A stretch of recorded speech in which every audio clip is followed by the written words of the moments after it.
श्री रघुराज प्रताप सिंह जी से आग्रह करूंगा कि वो मंच पर आकर अपनी बात करें।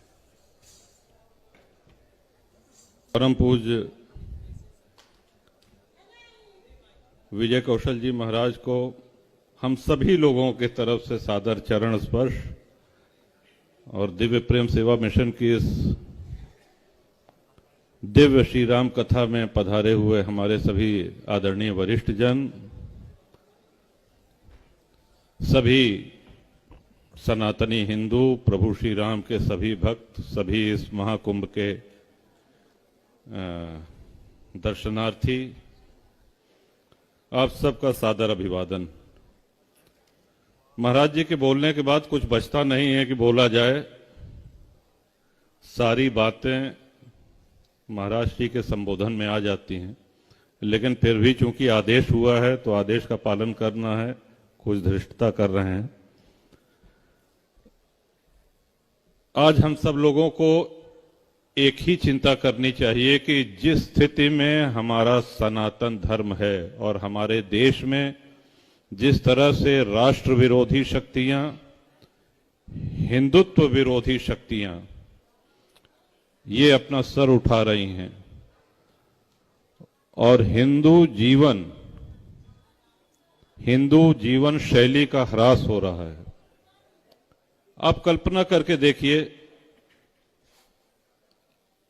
आज एक नहीं अनेक स्थानों पे, चाहे वो मां दुर्गा विसर्जन के यात्रा हो, चाहे हनुमान जी महाराज के जन्मोत्सव की यात्रा हो, हर जगह हिंदू पे पथराव हो रहा है, हिंदू मारा जा रहा है। क्योंकि एक वर्ग है जो चाहता है कि सनातन समाप्त हो। इसलिए हमको आपको सभी को बहुत मुखर होकर के स्वयं आगे आना होगा और इतना ही नहीं, अपने आने वाली पीढ़ी, अपने बच्चों को धर्म के प्रति जागरूक करना होगा। सनातन धर्म सिर्फ यही नहीं है कि हम अपने पुण्यार्जन या अपने मोक्ष का मार्ग ढूंढें कि साहब हम धर्म कर्म कर लें और हमको मोक्ष मिल जाए, जीवन मरण के चक्र से हम छुटकारा पा लें। सनातनी का सच्चा दायित्व तो ये है कि सनातन बहुत ही दृढ़ स्थिति में रहे। आज पूरे विश्व का हिंदू प्रयागराज में है। दुख की बात है कि आज पाकिस्तान के और बांग्लादेश के जो हिंदू आना चाह रहे हैं उनको नहीं आने दिया जा रहा है। वो ललायित हैं, वो हमारे भाई बहन हैं। आशा है केंद्र सरकार इस ओर कुछ ठोस कदम उठाएगी। और इस भीड़ में आप एक चीज और देखिए, मीलों से सिर पे गठरी रख के चले आ रहे हैं, वृद्ध हैं, वृद्धा माता हैं, कोई भेदभाव नहीं है। कौन सी ऐसी जात है जो यहां पे नहीं आ रही है, कौन सी ऐसी जात के लोग हैं जो स्नान करने नहीं आ रहे हैं। ये जातिवाद तो राजनीतिक दलों का एक सनातन को कमजोर करने के लिए और अपना लाभ लेने के लिए, हिंदुओं को जाति में बांटने के लिए एक षड्यंत्र है। हम लोगों को इससे भी सजग होना होगा और जाति पात की करो विदाई, हम सब हिंदू भाई भाई का जो नारा है इसको आगे। और आपने ये भी सुना होगा, जिससे हम पूरी तरीके से सहमत हैं, कि बटोगे तो, आपने सुना भी है, आप सहमत भी हैं। इस ओर ठोस काम करने की आवश्यकता है ताकि जिस तरह से आज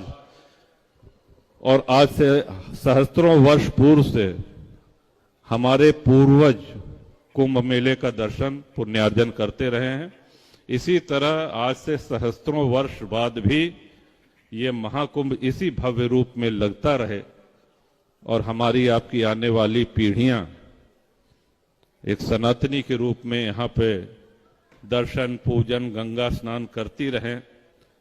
क्योंकि भारत और हिंदुत्व, मैं सदैव कहता हूं कि भारत और हिंदुत्व एक दूसरे के पर्यायवाची हैं। बिना भारत के हिंदुत्व और बिना हिंदुत्व के भारत की कल्पना भी नहीं की जा सकती। और भारत अगर आज की तारीख में, आज यदि भारत एक तथाकथित धर्मनिरपेक्ष राष्ट्र है तो वो सिर्फ इसलिए है कि हिंदू बाहुल्य है। हिंदू आबादी जहां जहां घटी है वहां क्या हाल हुआ है, अपने दाहिने बाएं हम लोग देख लें। एक तरफ पाकिस्तान है, एक तरफ बांग्लादेश है। 27% हिंदू पाकिस्तान में थे, आज 1% से भी कम बचे हैं। और जो बचे हैं उनका क्या हाल है? बलपूर्वक धर्मांतरण करा लिया गया, हत्याएं कर दी गई। थोड़े बहुत जो सक्षम थे वो वहां से निकल भागने में सक्षम हुए। बांग्लादेश में यही हाल है, 28% थे, आज 8% रह गए हैं। हमको इन सब पे चिंता करनी है, चिंतन करना है, ठोस कार्रवाई करनी है और मुखर होना है। यही आप सबसे अनुरोध है। हम सिर्फ ये मान के बैठ जाएं कि सनातन धर्म का ना आदि है ना अंत है, तो ये हमारी अकर्मण्यता होगी। जहां जहां हम उदासीन होकर के बैठे हैं वहां वहां से हिंदू मिट गया है, और जहां से हिंदू मिट गया है वहां क्या हाल हुआ है ये आप भी जानते हैं, हम भी जानते हैं। पूज्य विजय कौशल जी महाराज की कथा सुनने का सौभाग्य आज से 30 वर्ष से अधिक हो गए, और हमको भगवतोन्मुख करने में जो कृपा हुई है वो विजय कौशल जी महाराज की हुई है। आप ही की कृपा से इस रास्ते पे आगे चले हैं। और दिव्य प्रेम सेवा मिशन, आदरणीय आशीष भैया और पूरा दिव्य प्रेम सेवा परिवार सनातनी मूल्यों को बच्चों में उनका बीजारोपण करने में, उनका लालन पालन करने में अद्भुत काम है। आप जब भी हरिद्वार जाएं अवश्य आएं, देखें, प्रेरणा लें, सहायता करें, सहयोगी बने। इन्हीं शब्दों के साथ एक बार पुनः इस कामना के साथ कि कुंभ में सनातन जागृति का जो अमृत के बूंदे हैं वो आप लेकर के अपने साथ यहां से जाएंगे, और जहां जाएंगे अपने घर में, अपने गांव में, अपने शहर में, अपने नगर में, अपने बच्चों में, अपने परिवार, अपने पुरजन, अपने परिजन, सब में अपने विचार दृढ़ता से रखेंगे और वो इसको और आगे बढ़ाएंगे। यही प्रभु श्री राम से कामना है। अयोध्या में भव्य श्री राम लला सरकार का मंदिर, प्राय जो लोग दूर से आ रहे हैं वो यहाँ पे दर्शन करने के बाद बाबा विश्वनाथ करते हैं और अयोध्या श्री राम लला मंदिर भी दर्शन करते हैं।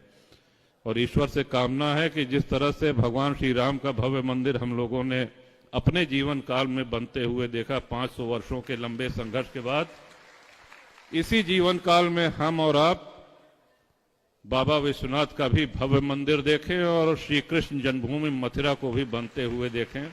यही हनुमान जी महाराज से कामना है। सादर जय जय सिया राम। बहुत बहुत धन्यवाद।